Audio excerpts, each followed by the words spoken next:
Hello, welcome. I'm Mac Grubba here on DK Sports Radio, and we're going to talk Riverhounds here on the Hounds Show. Going to take a brief little trip to see how our pro soccer team here in Pittsburgh is doing as they're on the road.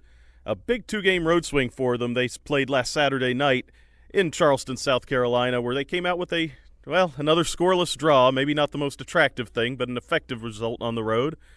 And then now they're getting ready. Louisville is the destination for Wednesday night, a big matchup against the reigning USL champion, Louisville City, a place where, the Hounds have had, maybe more success than many teams going there in the past, coming out at least with some draws in the past. So it will be a very big test for the Hounds to see where they stack up right now. They are tied for second place in the Eastern Conference with Louisville, with both of them behind first place Cincinnati. So, this road trip, we said going in, was a real test of, do the Hounds belong with the top teams in the Eastern Conference? And so far, so good with the getting 1 point from Charleston. They'd love to get one, if not three, from Louisville.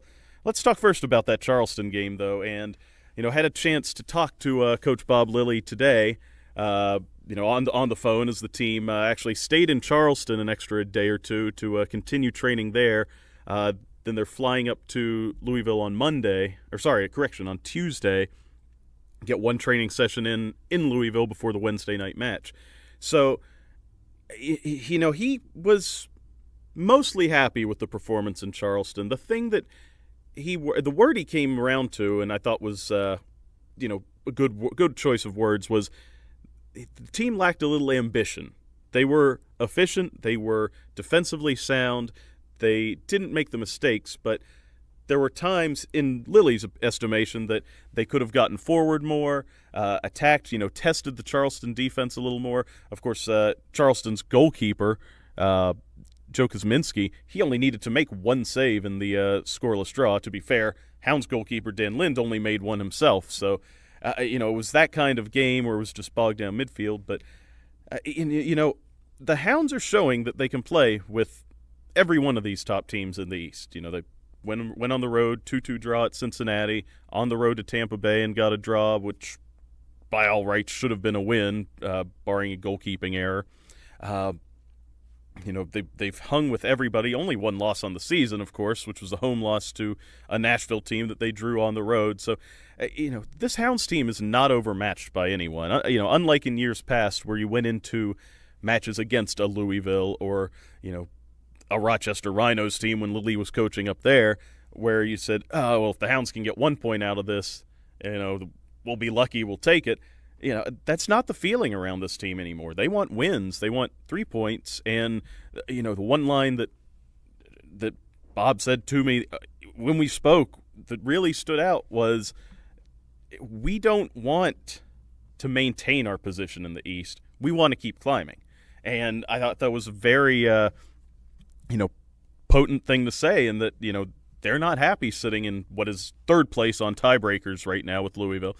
They want to challenge for the top spot, and they still have more than half of the season to do it. We don't hit the midway point until the 4th of July week coming up with the home game against North Carolina and then a road match at Ottawa that week. So it's still a long way to go for the Hounds. Good things to take from it. Certainly Charleston, one of the hardest places in the league to play. The Hounds, Cincinnati beat Charleston in Charleston earlier this season. The last team to win on the road there was the Hounds way back in the third week of last season. So that's a Charleston team that's rattled together, double-digit games without a loss at home. So getting 1 point, not bad. The conditions very tough there, hot, humid. It was about 85 degrees at kickoff, high humidity. But speaking with Coach Lilley going forward, team came out of the match healthy. All 18 players that were on the team sheet, and they only traveled with 18. All 18 are going to be available in Louisville. Of course, the lineup might get shuffled up a little bit. That's one thing possibly to look at. Joe Greenspan made his return to the lineup for the Riverhounds, and coming off the injury, you don't know if Lilley's going to try and force him into 180 minutes in a span of 4 days. So, might be some shakeups on defense. Because they didn't score, you might see Nico Brett get a start up front. He came off the bench last match when Romeo Parks got the start, so maybe those two just flip-flop, and Parks will be the weapon coming off the bench. Hard to say, but the biggest takeaway from the Charleston game is the Hounds are still getting positive results, if not the 3 points that they probably wanted down there. But, looking at that, it's a good time for the Hounds, and they're going to get some rest here. I mentioned the 4th of July week games, home Wednesday against North Carolina, which is always big to do here. Of course, fans get tickets to the game. You can stay in the stadium afterward, watch the fireworks over the river.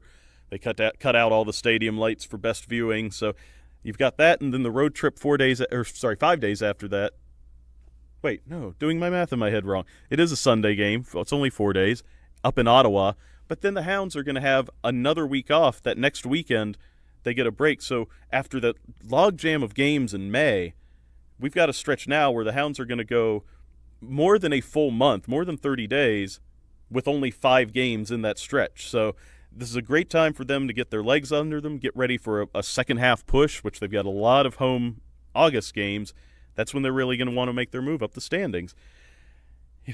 That's, sort of touches on all the Hounds things, but it's always great when you're talking to Coach Lilley about anything, because when he has something on his mind, he wants to share it. And the one thing, when I got the chance to speak to him today, he's been watching the World Cup, the same as the rest of us, and talked about something that USL has been experimenting with. They've had it in limited matches the last couple of years, is the video assistant referee.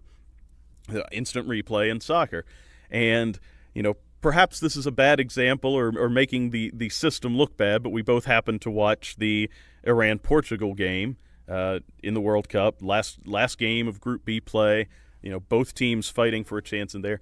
And we just saw the poor referee, gentleman, I forget his name, from Paraguay, South American referee. So I don't know if he had much experience with VAR in the past. Of course, South America has it in their big club competition, the Copa Libertadores, but I don't believe in any of their domestic leagues. So probably limited experience with it. And man, some of these instant replays dragged on for 2-3 minutes, and Coach Lilley was talking about took the emotion out of the game, took the flow out of the game.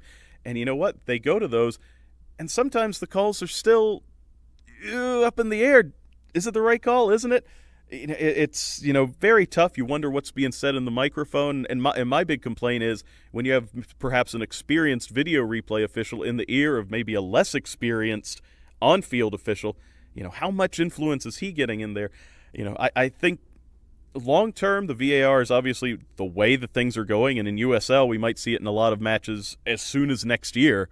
But, there's still a lot of kinks to be worked out with the system, and I don't want to come across as one of those fuddy-duddy, I hate all technology, blah-blah types. But, I think there's still a lot of work that needs to be done, and keeping the game in control of the field, referee of the field, keeping him as the man in control, I think is the number one thing that needs to be looked at. How do we do that and not interrupt the flow of the game? But, Coach Lilley had a lot more choice words than that. Anyone who's spoken to him he's going to speak his piece. So maybe that's something we'll talk about, even have a story later on in the site. But for now, that's going to wrap up all the soccer talk we got here on DK Sports Radio. I'm Matt Grubba. Thanks for listening to our Riverhounds podcast. Of course, Hounds at Louisville Wednesday night is the next match for them before they come home. 4th of July, next home game, when they host North Carolina FC for the first time. So going to be an exciting summer for them, and thanks for listening.